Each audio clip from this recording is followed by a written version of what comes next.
Fala pessoal, Rafael Cordeiro aqui, agora trazendo para vocês aí mais uma análise técnica aqui, agora com uma visão mais global dos mercados financeiros ao qual o Bitcoin está inserido. Então vamos olhar para S&P, dólar e Bitcoin para você entender aqui na prática como essas correlações funcionam.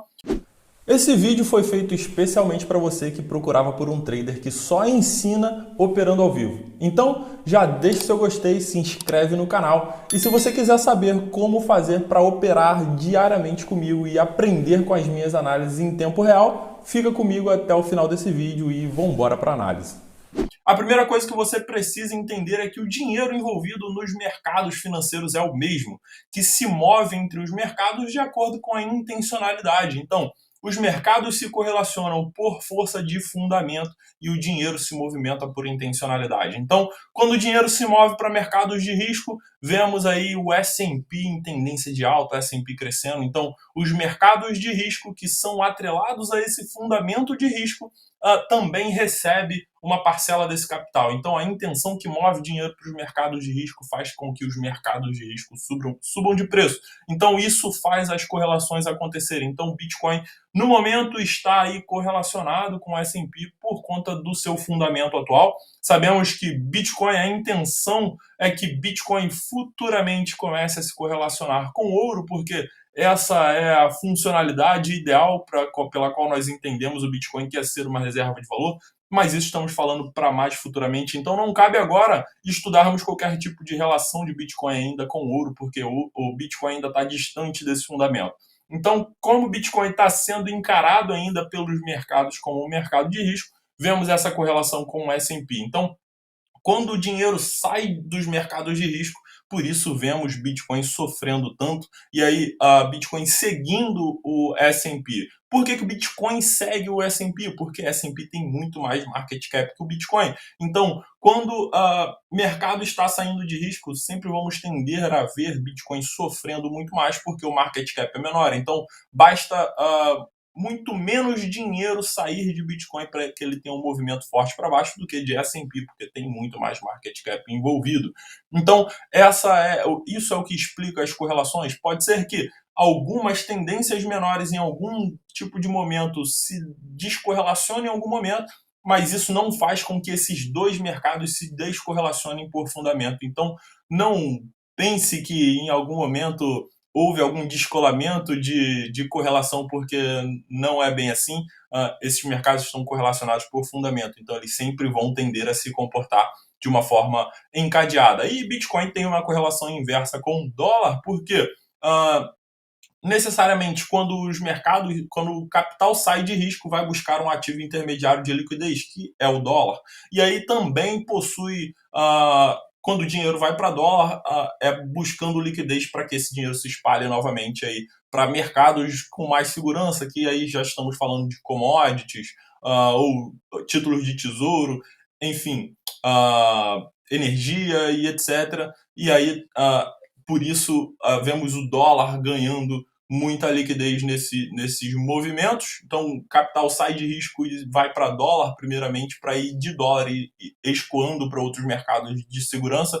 E também pelo efeito gangorra que o dólar tem com o Bitcoin, porque nós precificamos Bitcoin em dólar. Então, quando o dólar se move, Bitcoin necessariamente se move ao inverso. Então, para dólar e Bitcoin subir ao mesmo tempo, Bitcoin, os mercados de risco precisam estar precificando tendências de alta ao mesmo tempo que dólar. Então, muito dificilmente nós vamos ver isso acontecendo. Então, por dois fatores, Bitcoin tem uma correlação inversa ao dólar. Então, quando o dólar está subindo, Bitcoin necessariamente vai estar caindo ou subindo mais. E aí, logo, nós vamos ver o preço de Bitcoin precificado em dólar caminhando para baixo. Então, mais ou menos é esse o cenário de correlações globais. Então, quando nós queremos olhar para as correlações de Bitcoin, podemos olhar para S&P 500 e para dólar. Claro que nós não precisamos ficar analisando tudo ao mesmo tempo para saber se está correlacionado ou não. Por quê? Como é correlacionado, basta a gente analisar Bitcoin para entendermos como está o cenário global de correlações com Bitcoin. Correlação e correlação inversa vai andar mais ou menos aí dessa forma como eu expliquei. A mesma coisa, podemos olhar só para S&P para entender um monte de coisa que está acontecendo no mercado, porém vamos olhar aqui hoje nessa análise para os gráficos na prática, porque como eu sempre digo, todas as informações que você precisa do mercado você consegue encontrar nos gráficos. Então, vamos para a prática aqui, vamos olhar para o gráfico de S&P. Então, primeiramente aqui, vemos uma tendência de baixa muito vigorosa no gráfico mensal. Então, isso é o que nos indica aí recessão e tudo mais. Para o mercado cripto, nós falamos em bear market, inverno cripto, esse tipo de coisa. Mas isso quer dizer a mesma coisa. Quando vemos isso acontecer em um, no outro temos recessão. E quando temos recessão em um, temos bear market no outro. Porque no final das contas é exatamente a mesma coisa, só que muda a nomenclatura aí das pessoas que estão envolvidas no mercado. Então, é isso aí. S&P em vigorosa tendência de baixa, então o que nós podemos procurar aqui por S&P é algum tipo de fragilidade na força vendedora, pelas tendências menores, saber se algumas tendências menores já estão precificando fragilidade, porque isso vai tender a indicar em algum momento um ataque de touros para a gente ver, provavelmente aí, quem sabe, encadear uma inversão de tendência até precificar aí um fundo, uma base de preço nos gráficos maiores, para a gente ver um respiro aí em Bitcoin nos mercados, visando aí mais provável topos descendentes no preço, que vai fazer com que Bitcoin dê uma respirada também. Por enquanto, próximos suportes aí muito distantes, muito frágeis, então cabe a nós aqui procurar mesmo por sinais de fragilidade. Isso sim vai entregar uma informação mais precisa para nós. Então, aqui no gráfico mensal, nenhum tipo de sinal de fragilidade. Precisamos dar zoom nos gráficos menores para entender esse movimento com mais detalhes, para saber se aqui temos algum tipo de sinal de fragilidade, algumas tendências menores. Então, vamos lá para o gráfico semanal. Então, aquele movimento de impulso único no gráfico mensal, no semanal já dá para nós uma tendência de baixa, segurando aqui na resistência dinâmica das emas muito naturalmente. Então, veja, conforme o volume vai aumentando progressivamente, conforme o preço vai jogando para baixo, primeiramente vemos uma maior intencionalidade do mercado em negociar conforme o preço vai para baixo. E segundo, nesses movimentos quanto mais a força vendedora vende, à medida em que o preço carrega para baixo, mais ordens de compra progressivamente essa força enfrenta. Então, por isso, fluxo de negociações do mercado aumenta de forma crescente. Isso vai tender em algum momento a haver um recuo da força relativa de venda, o que vai fazer com que o preço retorne para buscar um topo descendente, para depois acumular força novamente para continuar jogando o preço para baixo. E é por isso que as tendências se movem, formando topos e fundos. Então, vamos para o gráfico diário, porque aqui não temos nenhum sinal de fragilidade, rompemos a base do suporte anterior e o preço continuando carregando para baixo, então nenhum sinal de fragilidade por enquanto. Vamos partir para o gráfico diário para ver se a gente encontra alguma coisa. Então, também não no gráfico diário. Tivemos o mesmo movimento, força respirando para um topo descendente, agora carregando novamente para baixo. E isso aqui segurando uma região de bandeira de baixo, que indica completo domínio da força vendedora em todos os factrais do mercado. Então, não cabe nem a nós aqui entrar nos gráficos menores, porque não temos nenhum indício de fragilidade da força vendedora ainda para conjecturar algum esfriamento aí desse movimento de queda nos gráficos maiores, indicando um respiro maior no Bitcoin por enquanto, e também nos mercados de risco globais também, por enquanto, nenhum sinal de arrefecimento da força vendedora. Vamos partir agora para o dólar, para a gente ver como é essa correlação inversa aqui.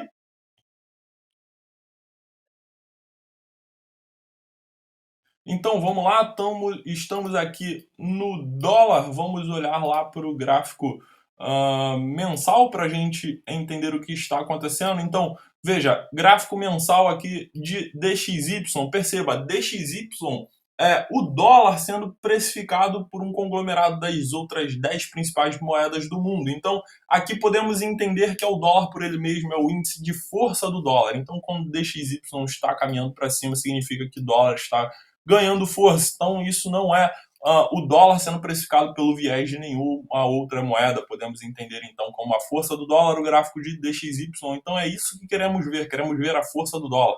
Então, dólar aqui rompeu regiões de resistência importante e aqui agora vamos precisar ver em dólar esfriando um pouco, visando aqui um fundo ascendente para aí a gente começar a ver provavelmente um arrefecimento da força vendedora nos mercados de risco, e isso vai tender a fazer com que o Bitcoin dê uma respirada. Então, aqui agora, precisamos dar um zoom nos gráficos menores para ver se isso daqui demonstra algum tipo de sinal de fragilidade dessa força compradora em dólar, digamos assim. Então vamos lá para o gráfico semanal para ver se encontramos algum tipo de sinal de fragilidade. Por enquanto ainda não. Vejo uma tendência de alta muito saudável, muito forte em dólar, fazendo topos e fundos, segurando na região de suporte dinâmico das EMAs. Então, quanto mais tempo essas EMAs funcionam como suporte, mais importantes elas ficam. Então aqui agora dólar segurou num fundo ascendente, agora estamos caminhando para cima novamente. Tivemos um rompimento já do topo anterior e agora podemos aqui, quem sabe, conjecturar alguma fragilidade da força, indicando uma perda de continuação no dólar. Então isso sim vai tender a indicar alguma fragilidade da força compradora em continuar carregando para cima, o que em algum momento vai tender a inverter a tendência e aí sim vermos um esfriamento da força vendedora nos mercados de risco. Então vamos para o gráfico diário para ver como isso está se dando.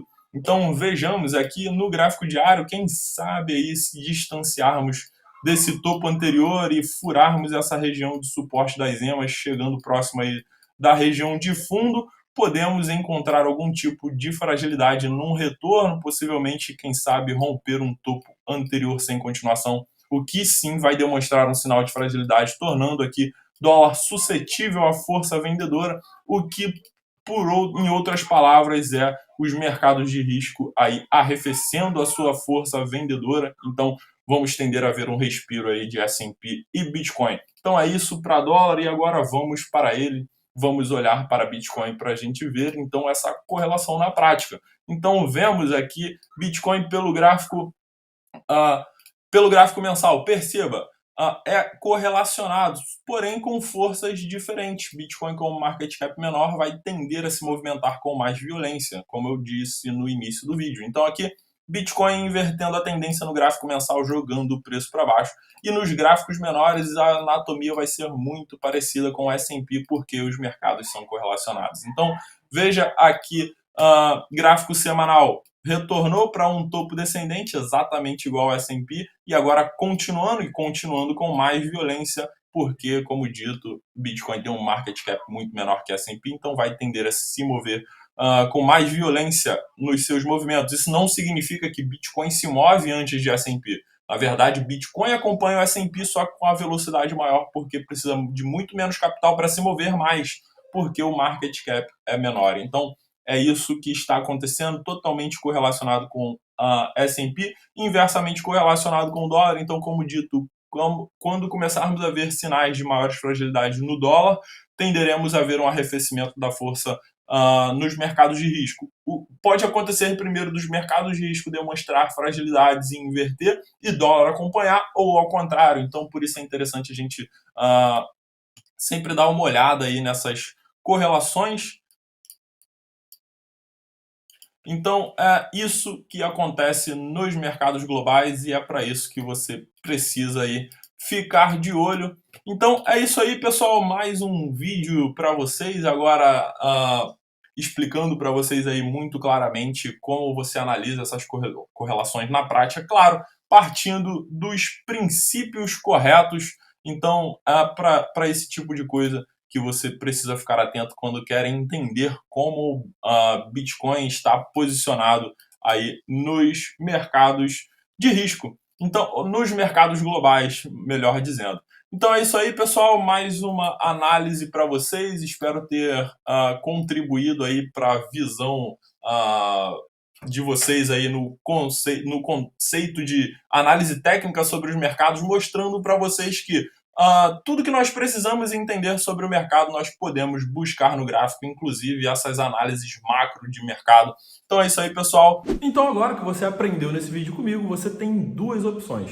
A primeira é aprender mais ainda assistindo outros vídeos aqui no canal. Vai aparecer 2 vídeos aqui para você, então é só apertar em um ou em outro que você vai aprender mais e mais do mesmo jeito. E a sua segunda opção é conhecer as notificações lucrativas. Lá você vai ter a oportunidade de operar comigo diariamente em tempo real e aprender em tempo real a cada operação que você faz junto comigo. Então, eu opero aqui, você opera aí e a gente aprende junto em tempo real. Então, aqui embaixo na descrição desse vídeo você vai encontrar o link para conhecer as notificações lucrativas. Então, se eu fosse você, eu não deixava de apertar nesse link por nada. E é claro, deixe o seu gostei, se inscreve no canal. Um forte abraço, até o próximo vídeo. Valeu!